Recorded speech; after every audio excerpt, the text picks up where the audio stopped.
Looks like another day in the office. Well, hey, Joe. What is it this time? What else? Someone got kidnapped again. Of course. Who was it this time? The Romulans? Oh, and right after they just tried to blow us up like 2 weeks ago? Tryhards. Speaking of tryhards, it could be the Cardassians again. Maybe seeing if the third time's a charm after they struck out with O'Brien and Kira.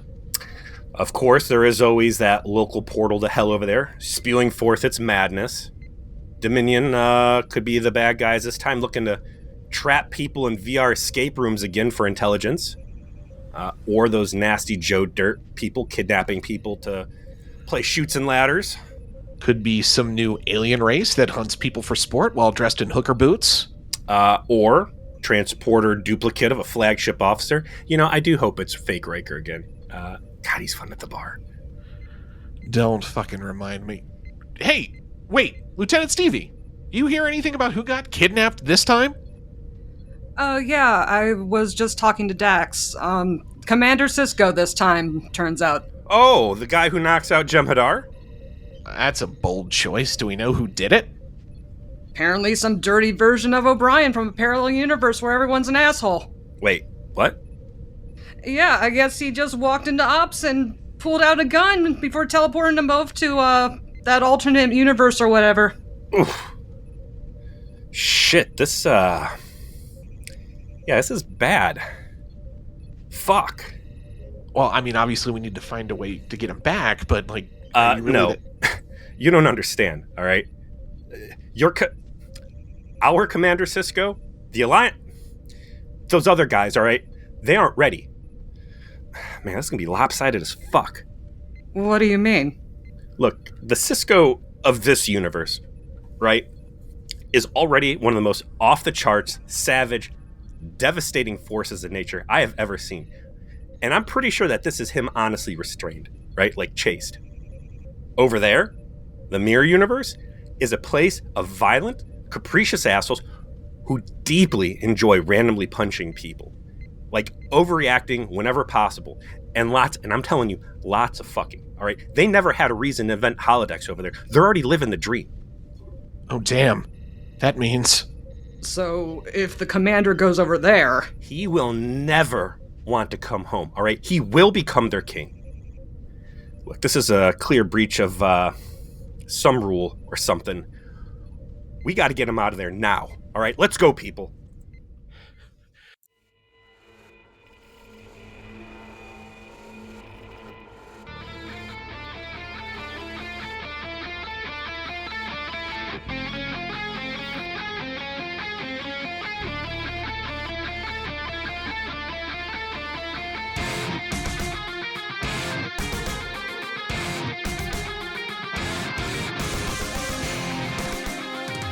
Mirror, mirror on the wall, who's definitely the person who sees this as a vacation here on V'ger Please? A vile visit to Bajor. My name is Joseph.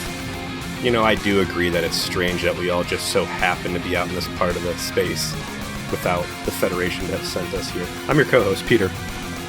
Peter, before we get into this week's episode, I do want to make sure I thank everybody, particularly those of you who have subscribed to us on YouTube. We've experienced a lot of growth on the show since YouTube has opened its algorithm up to podcasts large and small. We went from just kind of as a place 2 or 3 people listen to the show by preference to where I think half of our audience now listens to it. And I really appreciate everyone that's come on board. As usual, shout out to Feral Historian, our interview with you that you randomly agreed to because I emailed you. It's definitely a big part of that. And I really appreciate everyone commenting as they go through all the old episodes and otherwise engaging. Getting over 500 subscribers is allowed us to grow even more, so that's great. I hope more people find the show and enjoy our catalog. And we're not huge on monetization because Peter and I are gainfully employed elsewhere and we do this for fun, but I went ahead and enabled the super tips option if for some reason you're not a Patreon person and you want to support us to defray our costs. We don't mind that. You can leave tips on the YouTube videos if you find one particularly good. And if you're a Patreon person, well, we do have that. So www.patreon.com/VegerPlease. You can subscribe for $3 a month. We have some exclusive content on there, and we always release our between season episodes, our special episodes, our movie episodes there first before we put them on the feed, so you can get a sneak peek at that. So I don't shill too often, but we hit a milestone, and I just wanted to say thank you to everybody, and then use that to shill. I got a shill for you, Joe. Okay. I was thinking about you and your dirty secret fan fiction writing over there. No longer a secret. I admitted to it on the internet, but yeah. All 100 people heard now. It's out there. Check out wordhippo.com. Word Hippo. It is, okay. I found it to be a very helpful thesaurus. I use it heavily. Big help with writing. I mean, you and I already have strong vocabularies, but especially if it's, later at night and you're old like us. Or the brain words starts don't come too easily, yeah. Yeah. I use it a lot. I like it. And I also like the fact that it has a dark theme mode. So if you are writing at night, it's not the bright white web page burning your eyeballs out. Only savages don't turn on dark mode wherever possible. I don't understand it. Dark mode for life. Speaking of dark mode for life, yes, Deep Space Nine, Season 3, Episode 19, Through the Looking Glass, first aired April 17th, 1995. Big names, written by Ira Stephen Bear and Robert Hewitt Wolf, directed by Rick Colby, in universe date 2371. This is, oh, by the way, Joe, I hope we got the right music in front of this thing. Yeah, don't worry. I will not forget this time. I don't need to be the weakest shit award for the season all on my own. There's two stronger entries, I think, a little previous to this episode to displace you, if nothing else. So this is the third time we've been to Mirror Universe now in Deep Space Second Nine. Time in Deep Space Nine. Was there nothing in Season 1 then? Correct. So prior to this, it was Kira Nerys and Bashir in a runabout getting knocked over there. And Bashir co-ops alternate universe O'Brien. And he had run off to join the human rebellion that alternate universe Sisko had just founded. Everybody emboldened by Bashir and Kira's take on what life could be. Correct. So, Mirror Sisko, kind of a psycho, but apparently a psycho who found the concept of getting to be a psycho on his terms attractive enough to start a rebellion. And it's been a year since those adventures, conveniently. It's like there's going to be a regular late season Mirror Universe episode every season. It's like a thing they're going to do. The Christmas special. It is the Christmas special. And this time around, we do what we kind of have to do, which is we're going to bring Sisko into this, the actual Sisko. Because there's too tempting an option on the table, which they immediately decide to exploit. And we'll get to that. But this episode is a incredible reminder that we haven't actually seen Sisko at the height of his powers for most of the season. Sisko has been ever since he laid down the law on those Jem'Hadar, and just 1v7'd them or whatever it was. He hasn't really been able to fully unchain Death Row Sisko's full power. And this is like a vacation for him. This is him just getting to scratch all the itches. And speaking of exploiting, Quark making good on some promises earlier in the season. Was it the one where they set up the subspace relay through the wormhole and the Cardassians are coming back and he's just kind of like, yeah, I've got all this nasty maple syrup they love to drink, and also we're going to bring back the rat fights. He did bring up the idea of Vol fights in Destiny. Yes, that is correct. That was the episode where it came up. So this is continuity on Quark deciding to do Cardassian version of cockfights on Deep Space Nine. And again, we have this in the teaser because Quark and Odo are dead in the Mirror Universe. Like, Odo was filled with explodium. He got shot. Changelings are actually built out of C4 over there. And then Quark got dragged off to be tortured to death or whatever. So we can't have them in the episode once we cut over to the Mirror Universe. So we got to do something with them so they can get paid. And this is where to go with this.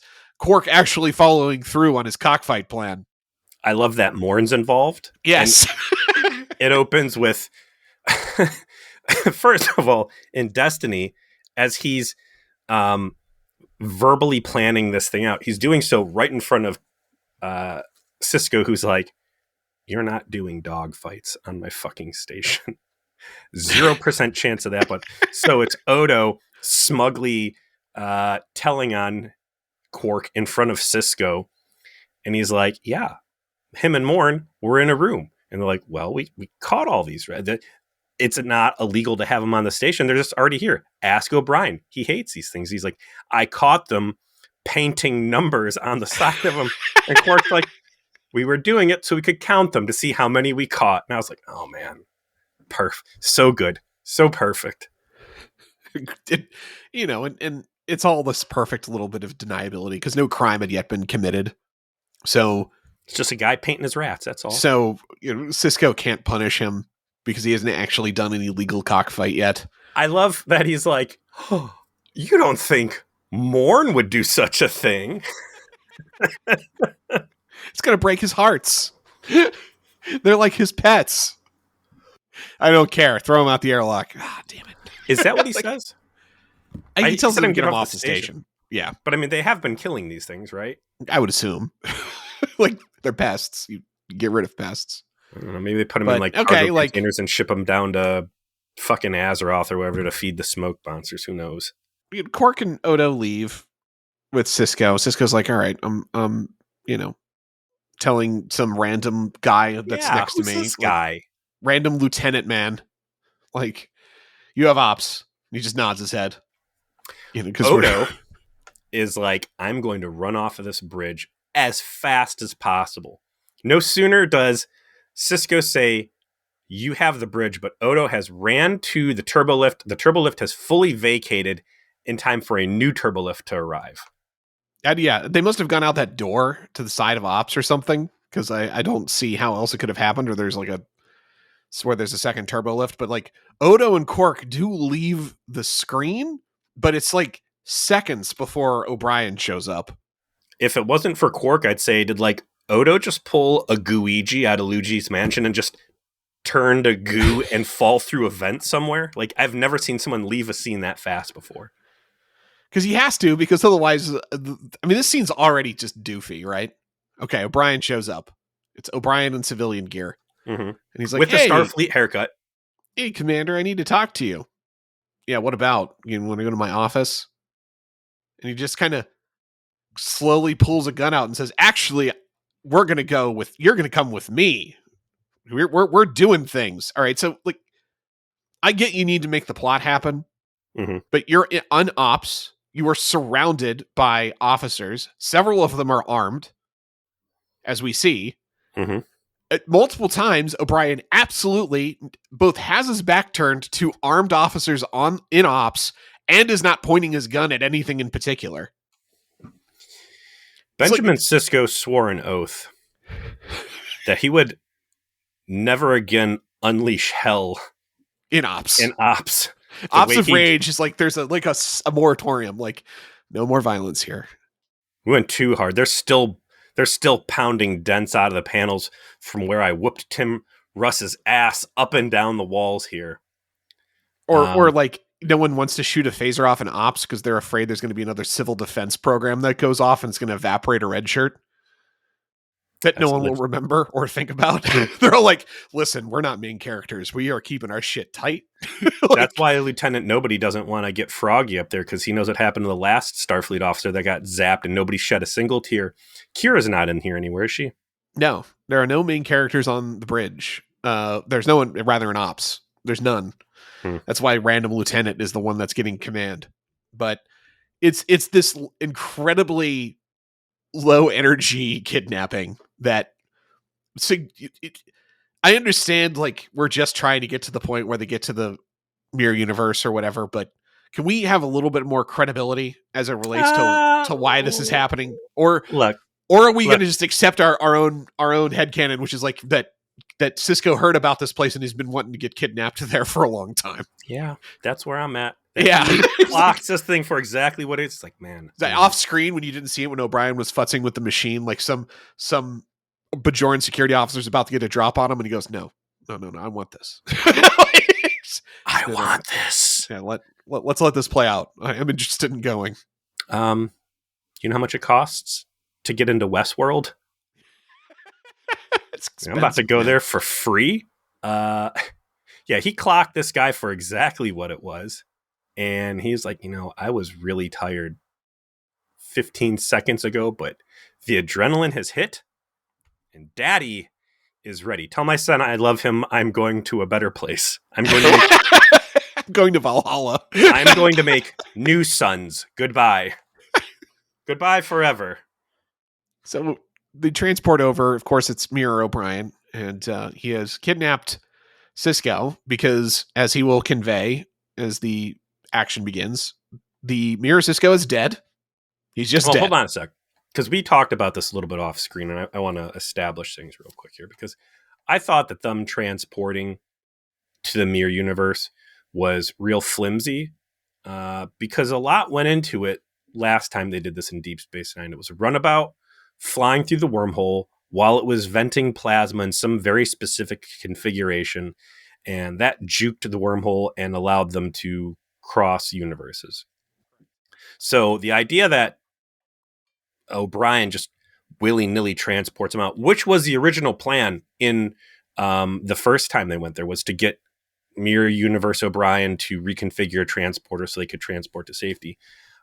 Felt flimsy, but as you pointed out, like, that is traditionally how this thing happens in the original series. The TOS episode that introduced the Mirror Universe, it was through a transporter accident that they switched positions with their mirror counterparts because they were transporting at the same time and the same place, relativistically speaking, and they transposed their position on accident. So the transporter being the vehicle for this is actually the most logical thing. It's just like the idea of, like, now we have figured out over the last, century since this has begun, because we know that there's records of that original visit because Mirror Kira told us all about it. Yeah. That, okay, we've got a little doohickey now that does it. I actually think that that's fine. I will say it is still flimsy because they transport to the Mirror Universe onto a ship that is nowhere near Deep Space Nine.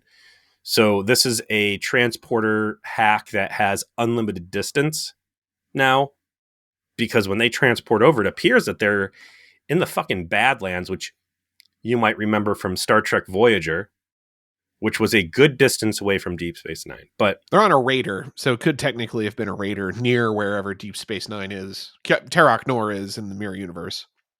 I don't buy that part. But they get over there, and this raider looks suspiciously like a runabout with more tape on the walls and red lights. It should look suspiciously like the Valjean from the Caretaker episodes, because it is. It is the redress. The Valjean was just a redress of the runabout set to look like this, and they just redid it. Interesting. Yeah, complete with the low lights. They borrow a lot from Voyager in this episode. Yeah, we'll get to that.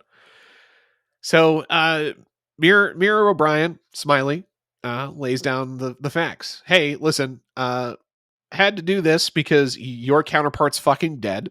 Well, he doesn't even get to lay down all the facts he thinks he does, because he's like, I bet you got questions. And Sisko's just like, nope. Yeah, no, I know where I am. Like, I'm just going to effortlessly disarm you so you know that I could have done this any time and I'm here by choice. Do you think you brought me here, or do you think I let you bring me here? Let me show you a magic trick. The magic is you're still alive.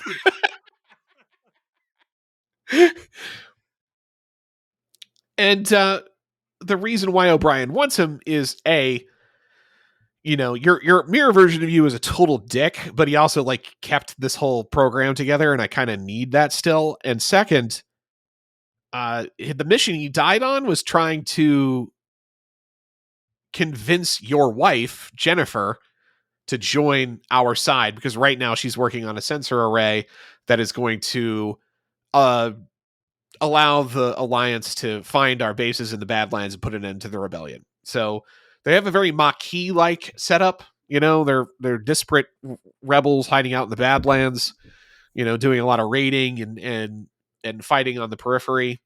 And that'll all end if Jennifer Sisko, who is alive in this universe, but estranged from Mirror Sisko, completes the sensor array because she's some sort of scientist. Thank God, as they create these Maquis parallels, that they don't bring, the fuck was his name? Commander Corbin? Commander Canact? Yeah. Commander whatever. Cal Hudson? Yes, because like conceptually, it would be really cool if that guy was involved in this, but in reality, he would have just dragged the fucking scenes down, and we're all going to have to contend with Jennifer's acting. I'm air quoting acting. Not a strong part of the episode, I would agree. Sad. But I mean, this is the plot that the Mirror Universe concept demanded the moment they opened it up, which is, you know, Sisko has this ever-present ongoing trauma over the fact that his wife is dead. And, you know, that happened. There's nothing to be done with it. He's certainly been traumatized by having to revisit parts of his life in the past, and we know his love for her was deep and real, and her loss is kind of the defining moment of his existence at this point.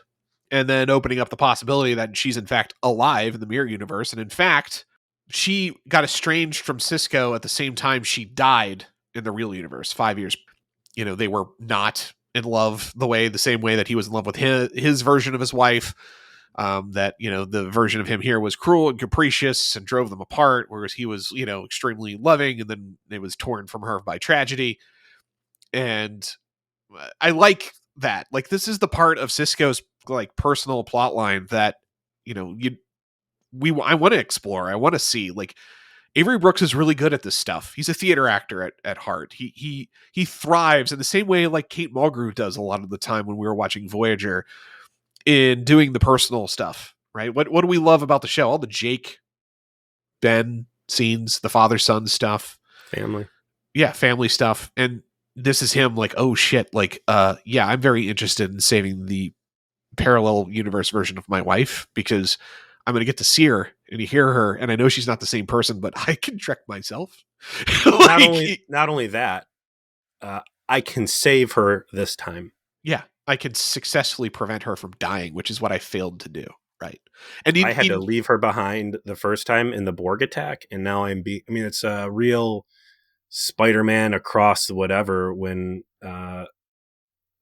James Garfield has a chance to catch the falling girl and you know, No Way Home, where he's able to make up for the fact that Gwen Stacy died by saving the version of MJ from that universe. Yes, that's actually that scene is actually, you might not know, but with the problems with AI right now, a time traveler, that's a Voight-Kampff test from Blade Runner to see if anybody in the room is actually a replicant. You are Does watching this that cause scene? Emotional reactions? Yes. Yeah. If you're ever in a room and that scene is on and people are not real fucked up watching him grab her, get out of the room. It's a Terminator. Yeah. Just the way, like, are you okay? And then she's like, yes. And then looks at him and is like, are you okay? Yeah. You know, like, she doesn't know the context of any of this. Yeah. But we do as the audience. Oh yeah, it's perfect. Boy, the Mirror Universe is a seductive force. And there's so much what if and conversation I want to have about it. And I see that's what other people wanted to have. And I see a very dark Mirror Universe where you go too deep into it and the people who are writing it don't know what the fuck they're doing. And you end up with like Schlock. Star Trek Discovery. Yeah.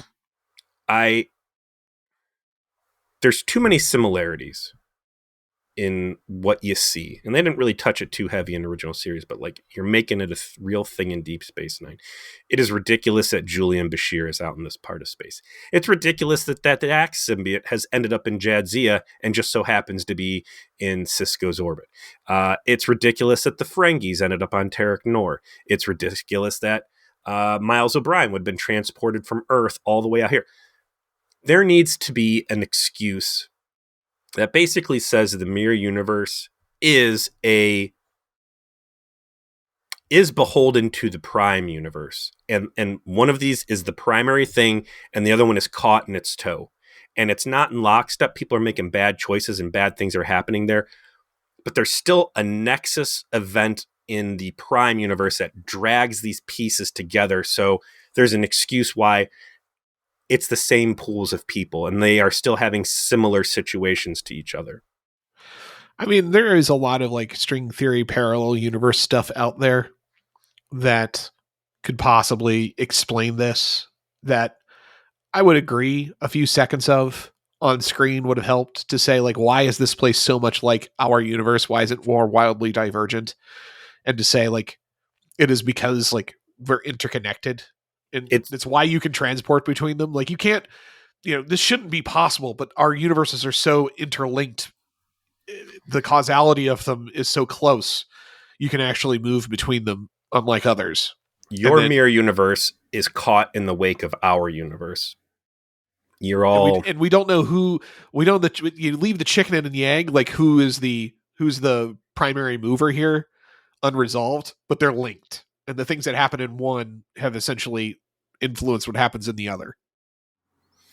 I'd like more of that. I would like to push into that, but again, I've seen what happens when you lean too far into the mirror universe, and I think it's just bad new Trek writing. Ultimately, it spoils it, but it makes me very apprehensive for wishful thinking for any of this. But what we've got is extremely compelling, and it does kind of bother me that Mirror O'Brien being able to just figure out how to cross into Prime Universe with a shitty transporter on a raider in the Badlands. Like, you have made it now incredibly accessible, and that is a concern that thankfully they don't really super abuse if it's only one episode per season. But very compelling argument for Sisko as to why to help out and really get involved here. And there's a bigger conversation I want to have towards the end of this, but I love the portrayal of Sisko through all this, especially when it's only O'Brien and they're just sitting on the bridge of the raider, and you watch his entire demeanor, and it is devoid all traces of Starfleet command and authority and putting forth a leadership aura. Like, he gets to just be a dude in this, and you have never ever seen that before. Nobody there can judge him, and nobody is going to witness anything there that will come back that he will be accountable to in the other place. Like, this really is a Westworld for him, and I'm saying that in a great way, because he's just like, I don't want to say he's petty, but he's just very casual. He's very unguarded and open and human, and it is a stark contrast to everything we've seen about him prior to this. It demonstrates a piece of his personality that is present but restrained. We made a joke about it, obviously, in our skit, right? Like, but there's a truth behind it. Sisko is a man who restrains himself through rules, through duty, through obligation, like most people do, right? Like, everyone is like this in some way. But there's a savage part of the soul that is more present for Sisko than has been present for most Star Trek protagonists, and we've established that from the start. We know why. It's at the core is because of what happened to him in the Battle of Wolf 359. It's a pain that has evolved in a way that has led him to be a more dangerous, fringe, potentially willing to commit to violence figure, because he has had violence touch on his life in a way that it doesn't touch on most Starfleet officers. He knows what can happen, and so it's part of his personality and his way of way he commands, frankly, than it is for most. We typically see this in a more, he's very direct. He can be confrontational. Obviously, as we like to joke, he will throw hands, and very effectively. He doesn't really mind it. And he's been thrust into a circumstance where is a rare opportunity to just say, like, you know what? I'm just going to be the worst version of myself I can be, because that's actually what I'm supposed to do. And I can do that at the same time as accomplishing a fantastic, very specific goal, which is I'm going to save my wife this time. And that's very motivating. And we get to play in a fun space with this. Sisko, as we noted, very chaste, unique amongst Starfleet lead characters, really, up to this point. Like, even Picard, had Vash and Commander Mrs. Robinson on TNG. Kirk obviously was a womanizer par excellence. Even Janeway had a couple romantic entanglements, including the monkey that ultimately prevented her from sleeping with Chakotay. Archer with Captain Hernandez, and in our opinion, obviously Hoshi. Not Sisko, right? Up to this point, Sisko is not interested in relationships, has not demonstrated a romantic interest in anyone. In fact, the only time someone has attempted to show romantic interest in him, it was Dax under the influence of the Beta Z fever, and he was like, I don't think so. No. I'm not doing that, right? He had the hottest woman that's ever been in Star Trek, the astral projection. And I want to say he had another phantom love interest, didn't he? Because she was tied to the scientist who rebooted the sun with suicide. Correct. I don't think so. Not really. And well, listen. First of all, he has been the only Starfleet captain, Star Trek captain figure who has ever been stationed next to a Ferengi holosuite complex.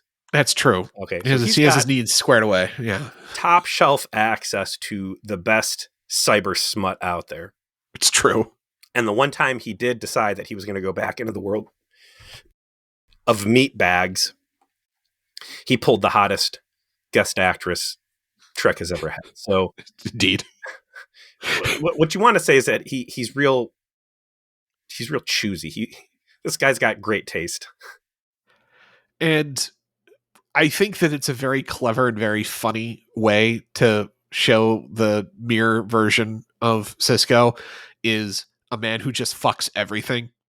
It's Westworld. It was like he's very choosy in the real world, and apparently in this world he's just laying pipe everywhere he possibly can. Like, what do we find out? He's sleeping with Dax. He sleeps with he's sleeping with Kira, and like had the option to sleep with his wife. Basically turned it down. He is confirmed for fucking Dax and Kira in this episode, by the way. Like, Dax, I think, is much more clear. The Kira thing, like, they go back to their quarters and it isn't very clear, but apparently, according to the writers, like, no, he fucked both of them. They're like, oh, okay. When in Rome, all right? Right. And he embraces it. He's like, you know what? Fine. I guess this is the thing I'm going to do here. I guess that's what I'm going to do. You're not really Dax. Cool. Here's your title. Count. Okay, here's what your an title. Awkward conversation I'm going to have with you when I get back to my universe, though. I know things now. Yeah, that dimple you got. This is coworker fornicator simulator. Coworker fucker simulator. Coworker hump simulator. It's his holodeck, man. This is his Westworld. This is him completely divorced of any obligations or responsibilities or professionalism, and just able to be a dude having a good time saving his dead wife's life until the end, where all of a sudden I completely buy the idea that Sisko understands he has to be this big overactor, be incredibly dramatic, and like sit on the table and say things, and like the way he's able to embody the dramatic nature of Mirror Sisko as a psychopath. And he taps into it without really having like a real guide. I'm gonna be Prime Sisko. You're gonna be Mirror Smiles and try to tell me that I'm gonna have to, you're trying to prep me for this thing. Okay. All right. Listen. So what's this Sisko like? Well, he physically is like you, but he's like very dramatic. He's always seems like he might punch you or kill you or fuck you. We're good. All right. Yeah. Cool. Laying a course. Engage.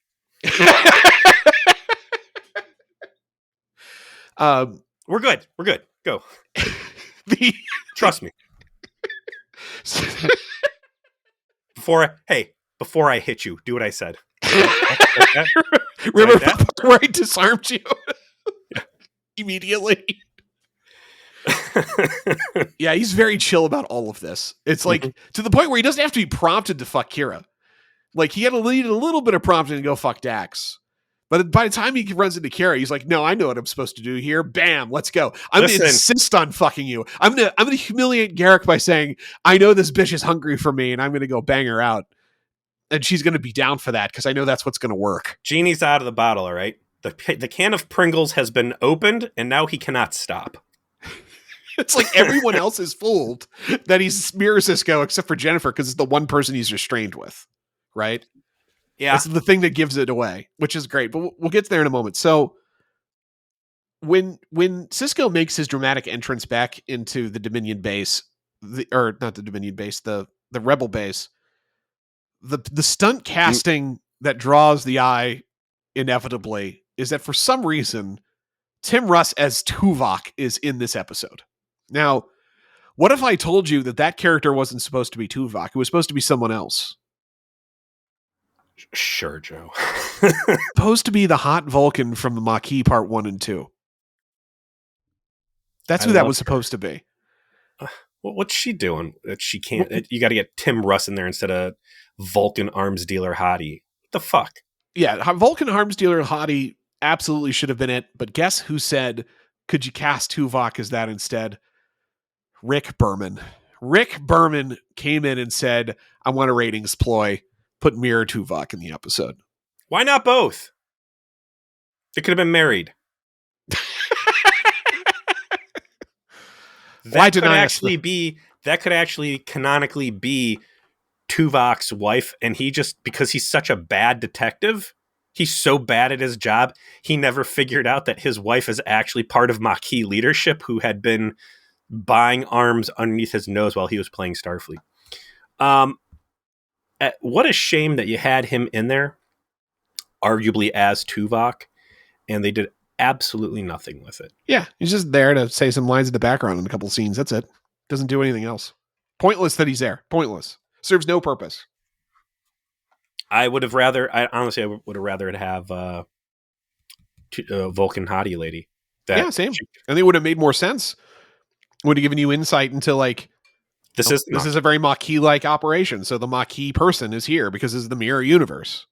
Now, I guess you can say the same thing for Tuvok because Tuvok was faking being Maquis, but that's a different show, right? Like, give me the Deep Space Nine connection. It pisses me off that he's a stunt cast that doesn't do anything cool, and he is just there as a ratings ploy. I would rather have somebody that's already part of. Yeah, that's shitty, and that's a bad Rick move. Who else is in there? You got Dax. Yep. Oh, shout out to Jamie, by the way.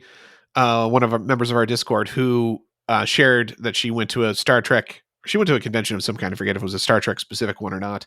But she cosplayed as Dax and then Mirror Dax. She did both of the costumes. So great commitment to the bit, did the makeup, all that stuff. So, fucking killed it with the costuming too. Very absolutely. Good. Very cool. Yeah. So she absolutely made it work. You got oops, my eye got pulled out guy who was part of his original crew. You've got Bashir, who has amazing hair. It does. Rebel hair. Bashir is he's quite the rogue. And you got Rom, who is very angry that Quark was murdered. Rom, who is extremely confident and authoritative and decisive. Militaristic. Yeah. Complete 180 on that guy. And I thought for a minute that he did legitimately sell them all out. And I was like, you son of a bitch. And that was a double cross, which was cool. It was that he was like committed to the cause such that he was the ploy and he got tortured to death off screen. It's awful, actually. Think of the force it would take. We know Deep Space Nine is built to hold up to like gunfire and riots. I'm sorry, Tarek Noor. So for someone to have impaled him to the wall with a Klingon sword on the docking door gear slide thing, like that's a lot of force. Anybody else fun in that? Bashir. So let's talk about him real quick. This is our first exposure to Mirror Bashir. He's just a thug. He's just a guy. He is an ambitious guy who I think wants to be the leader. And Yes. he is the one person in the room who is not happy to see this Sisko come back. I'm curious if Sisko really is dead or if he somehow faked his own death. I hope it's the latter because, again, as we kill people off in this universe, it means we don't get to see them for entire episodes. And they're fun. The Mirror Sisko is really dead. No, that's not a spoiler. It's just a fact of life. Well, so that's Quark, that's Odo, that's Sisko. No one really dies this episode. Well, Rom died. Correct. It's actually going to be a running joke that the fucking the Ferengi don't do well in these episodes. Good. But it does, like, when you kill off the mirror version of the characters, that does what kind of unlocks you, like, bringing those versions of, like, the real versions of those characters into the universe, because now they're not having to deal with the opposite Split version. screening. You don't have to do the split. Because that's a tough camera thing to do. I know, but man, fucking Nana Vister did it so well that I mean, she did it so well, I almost don't want anyone else to do it. I would love to see Dax being sexy with Dax. How dare you try to take that away from me? Okay, fair point. Speaking of Dax, like, she's not very different than the actual Dax either. Oh, absolutely.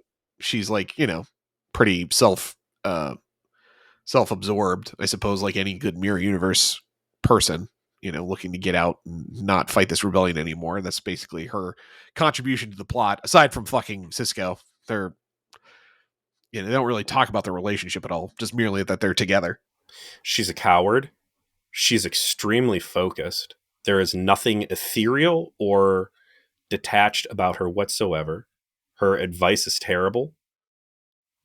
I would have liked it if that wasn't actually Dax and it was just an unjoined Jadzia.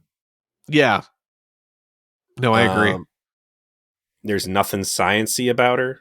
So I think she does a great job. I mean, like, she's played as just kind of a femme fatale sex event, basically. But I think Terry does a great job of presenting this character radically different. And I wish they would have had her in the scene or in the episode more than just a sex thing. Is she in any more of the Mirror Universe episodes? Yes, she does show up in the next one. After this, Mirror Dax does. Because she's also completely absent from all of the activity on the station. Yeah, that's why I kind of said, like, there's not much going on with her, because she shows up. She's meant to be that moment where Sisko realizes that he's a fucking cad in this universe and he's going to wind up, you know, doing the opposite of what he usually does, which is, like, fuck every woman in range. And because we've previously established that Sisko doesn't have a sexual interest in Dax, or at least has specifically decided not to have a sexual interest in Dax, like, that this is him, like, oh, I'm making a very specifically different choice here, because we already, in this season, we've seen that. And that's really the only purpose she serves to be in the episode, is to, like, oh, Sisko's down for what he's got to do here, because he's going to do the thing he didn't do before. When you're on vacation, diets don't count. And also that he doesn't see this as, like, okay, I could fuck around here and it doesn't matter, right? Like, I got to just do what I got to do. This isn't, am I breaking the Prime Directive? I don't know. Maybe. Who cares? Like, we're just doing it, right? It's like, I'm going to save my wife. If that means I got to fuck an alternate version of my best friend, then I'm going to do it. Oh, no. Oh, I got to fuck the evil, sexy version of my first officer? Sure. Done. If you're going to have a stunt cast, well, geez, how deep would Voyager be at this point? It's the first season still. Oh. So way too early for any talk of bringing Tuvix in. True. So I did think that Tim Russ's outfit was rather Tuvix adjacent. When we cut back to Terok Nor for some of the plot, when we meet Jennifer, again, like you said, unfortunately the actress that plays Jennifer is not very strong, which does hold back some of the key scene in the episode to a degree. But you do get maximum Nana Vister, once again, embodying the role of playing Mira Kira in a way that I don't think even the people who created the show could imagine would be unlocked. Because the scene is, like, she's in her quarters and it's very decadent, right? She's got, like, random Vulcan servants in there, and then just, like, a hot chick and a hot dude that she's just kind of laying across and lounging and just touching, very sensually, in between laying down all of this this rich dialogue that suggests she's the most terrible person on the planet, right? And every time she plays this role, it's like, oh man, she must fucking love this. Like, she is way into what she gets to do here for it to just be, oh, I resent the fact I have to be the femme fatale once a season. Like, nah, just get it out. And I think, like, I actually like her more in the sort of Greek flowy toga-esque stuff, kind of doing that kind of decadence than being in the leather catsuit. You know? Lots of interesting stuff going on with her. And I don't really... They explain it a little bit. So the last time we saw this lady, she was trying to... She's so narcissistic she fell in love with herself. Yeah, but she's also like this counterbalance to murder-crazed Garrick. Right. She's like a sociopath, but like her cruelty has a different edge to it. And it does like balance out Garrick just wanting to execute everybody. Garrick is super down to kill everybody. She has a certain degree of remorse about killing people. She sees a value in life, but when it is time to kill, she doesn't lose sleep over it. When Cork betrays her, she's genuinely hurt, and she seems genuinely sad that he is going to die. And then that thought is over, and we're back to thinking about what dress we're going to wear to the party. And she butts heads with Garrick a lot, and she reprimands him. And it's clear that in this universe, at least in that episode, she has this break wall of, I don't know if I want to say decency, but just keeping it from being a full-on death camp. And in this episode, she's very down to kill. She tells Garrick he isn't killing enough people. And she says, I'm going to go down to ore processing and I'm going to kill some people myself because I'm unhappy that we've dipped 15%. And this episode, Garrick calls out, hey, you've been acting kind of crazy ever since you found out that Captain Sisko died. And he starts rubbing some salt in the wound there that, this is what's prompting her, that she's basically a wounded lover and she's taking it out on the human population, which I guess I can kind of buy. It's not terrible. It's just, I remember what she was the last episode, and there's some dissidence there. I mean, it's not her episode this time the same way it was the first time. When you think about it, like Kira and Mirror Kira were the focus of the story, right? We were telling a story about Kira herself, what Mirror Kira says about her, vice versa, and then the weirdness of the universe they're in. And so a lot of the focus being there made sense. This time it's Sisko's story, right? And we're more focused on him. So things are orbiting around him, including Kira, right? Which feels a little off because she was such the focus the last time, but makes sense. That we have to define her within the story, which is going to be in reaction to the things that Sisko has been up to. A couple things I want to say on the Bajorans real quick. One, Tarek North should be in direct orbit of Bajor, which it is in the Mirror Universe, yes. I really like the way that alternate universe Bajorn uniforms look. Way better than their red velvet jumpsuits in the main more line. militaristic. Are the prophets a thing? There's no mention of it, and there's also no mention in the other episode. And for as big of a deal as religion is to Kira Nerys, I'm surprised they didn't broach it at all. But I do see that Mirror Kira does have the earring, which is a religious earring. So we know the prophets are real. Were they just like, these Bajorans are rotten fucks and we're just going to mind our own business? Yeah, I wish they would go into that a little. But they, especially because Sisko's the emissary, and you would think that it would be interesting to see if the prophets are able to perceive the Mirror Universe directly, because obviously we know that they can be a portal to it if inadvertently. Yeah, I get you, and that's the seductive thing about Mirror Universe in Deep Space Nine. Is Deep Space Nine world is such an interesting place that telling a story that's a refocused lens of it has so many great possibilities. But instead we're getting, other good episodes with 2 or 3 turkeys here and there that I would have liked to be Mirror Universe. But if at the end of all of this, the Mirror Universe is not a Mass Effect 3 style war chest influencer, then it's all, it doesn't matter. Yeah, it is a bit of just a side quest every year. It doesn't have a big impact on the Prime universe. This is them, getting to explore different ideas as it relates to the characters. And the two best, in my opinion, Mirror Universe episodes are this one and the one that follows in the next season, Shattered Mirror, which focuses on the Sisko part of the story in a way that delivers the dramatic heft that I think is necessary to make them independently interesting.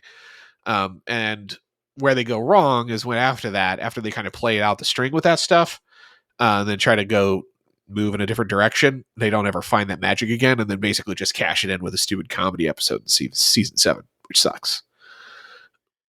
Jennifer in this universe is a smart researcher. And my first question was, well, how the fuck is there smart slaves? Where's she getting formal education? Well, she comes from a family of traders who worked with the occupation of Earth, and she's in a privileged family where she got to go to school, and now she is here on Terek Nord developing a sensor array that is going to expose the resistance movement in the Badlands, give Kira a chance to go in there and quash the rebellion, and ideally stop the violence and the escalation and making life harder for humans everywhere, because this rebellion has been able to get to a point where it currently is. And I think Kira Nerys, it's clear that she is going to kill everybody because this version of her is very naughty. She does. There's an olive branch that's laid out of that creates some credibility for why Jennifer Sisko would self-deceive her. She would. It takes a certain amount of self-deception for Jennifer Sisko to accept the premise here, and at least there is an attempt when she has her dialogue with Kira, of Kira's offering this promise of like, oh, all Terrans will be treated better, and I'm going to use my influence to see that in exchange for you helping me end this rebellion. It's a lie. The audience knows it's a lie. Even Jennifer Sisko on some level probably knows it's a lie. But the real reason she's doing this is she hates her husband. That's really what it's about. She hates her husband and wants to put an end to the rebellion that he is a part of, because she's used to opposing everything that he does because their relationship was that bad. And when we arrive at the plot of we're going to get captured because we're going to get sold out by Rom, who's a double agent, as we already talked about, and this is all in service of Sisko getting to sit down with Jennifer and trying to convince her to defect, because the other option is to kill her, and he doesn't want that to happen. And it's a fantastic scene, even though the acting is very one-sided, right?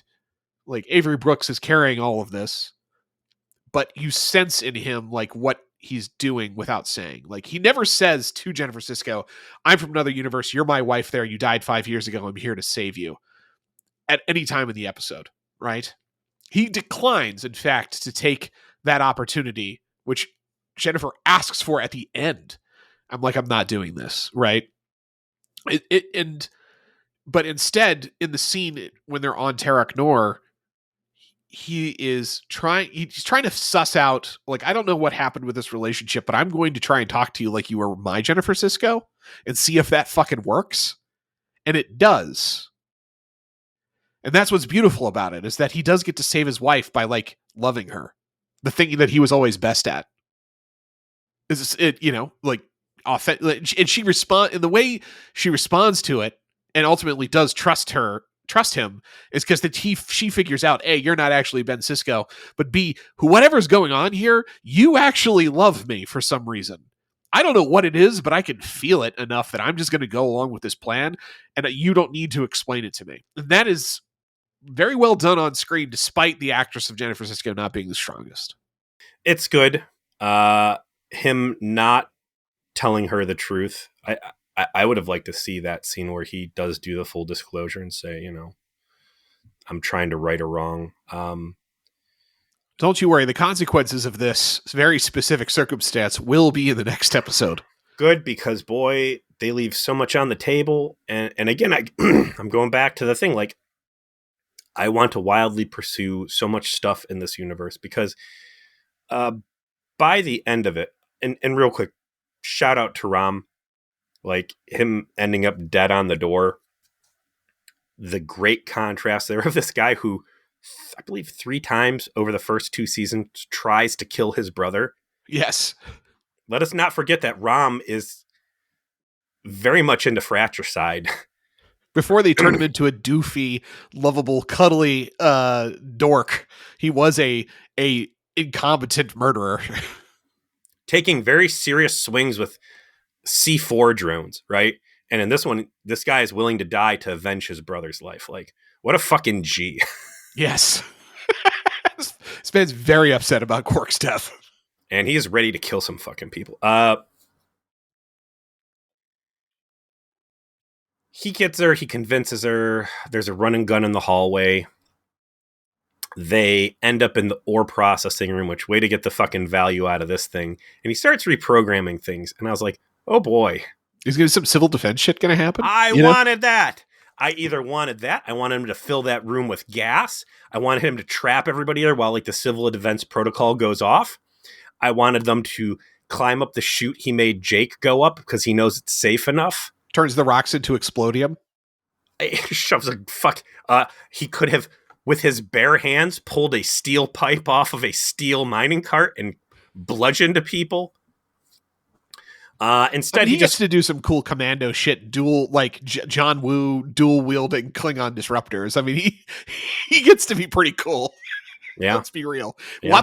I'm sorry. First, he kung fu one shots both Klingon guards outside, right? Mm-hmm. Like bop bop, takes their guns, and then is like soloing packs of guys as they attempt to intercede. Right? There is nothing about this episode that tells me that they are not in Westworld.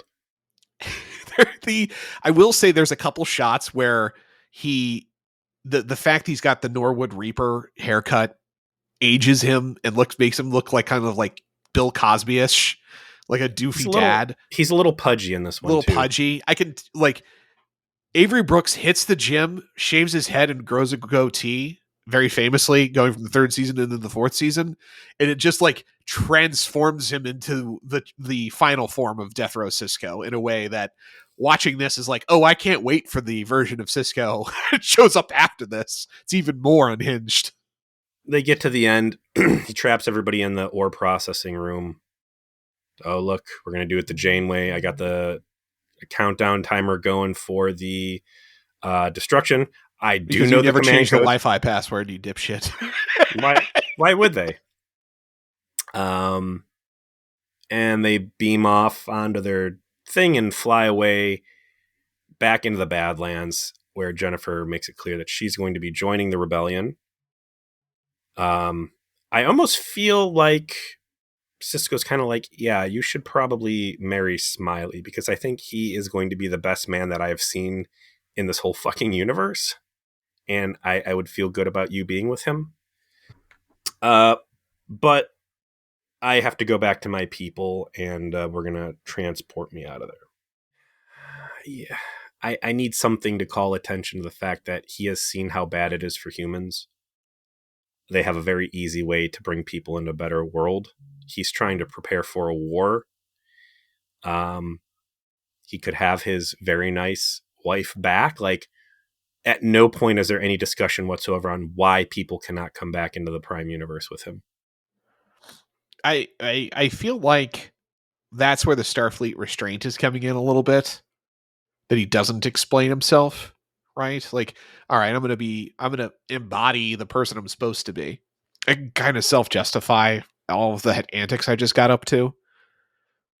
But this is personal, first. And second, I would be crossing a line that I don't think I could get away with, right?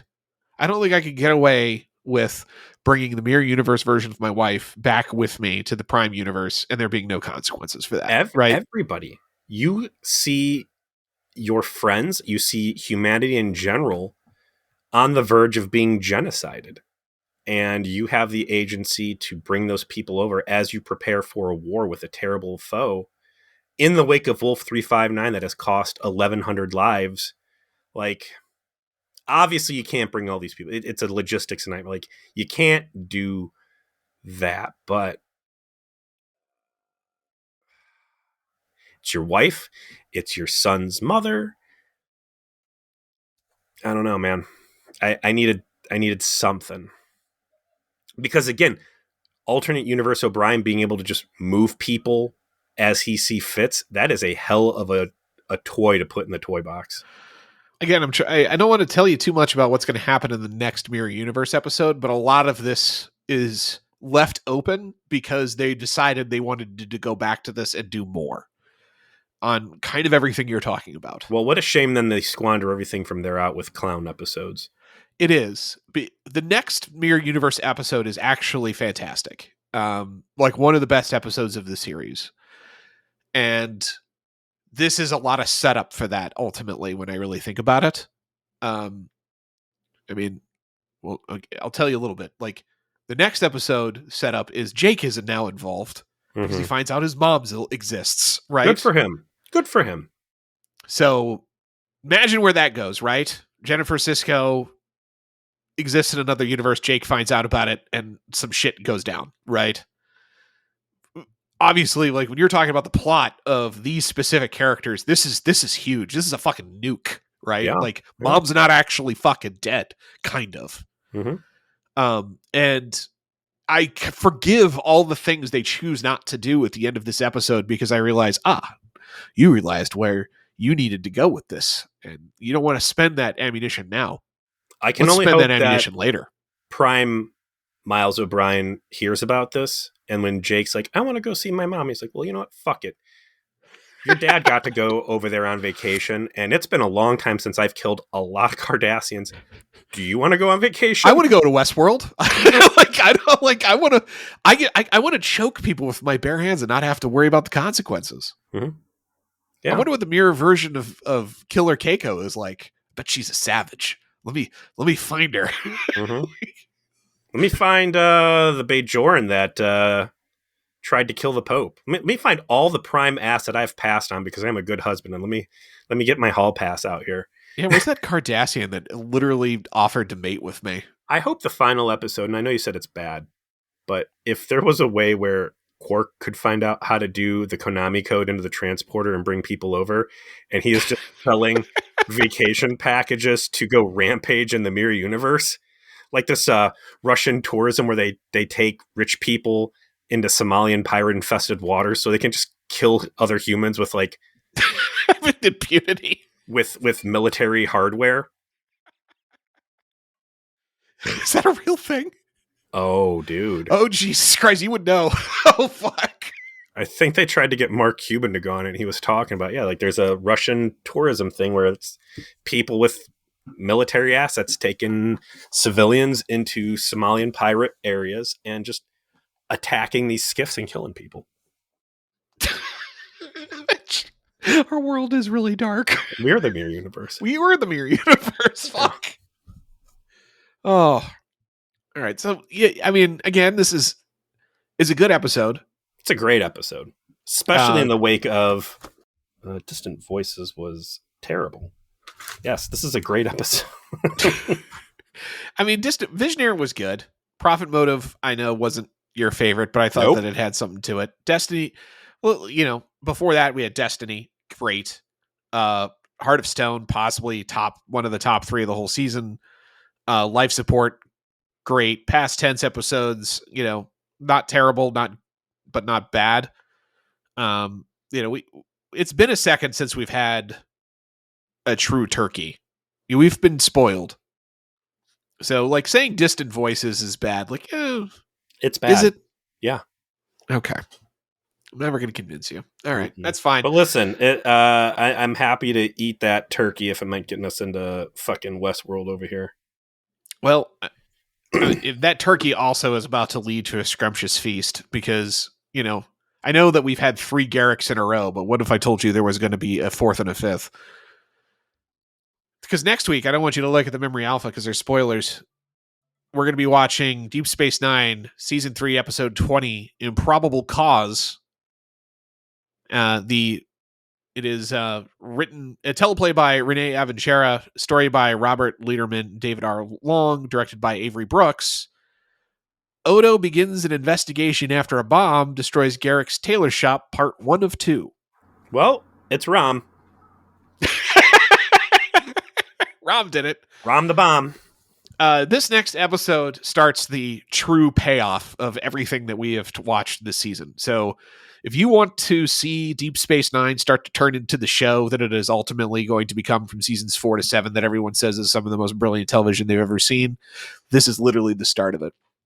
This is where all of the continuity overdrive, serialized storytelling stuff, you can see where the creator's like, you know what? Fuck it. We're going to do this the way we want to do it.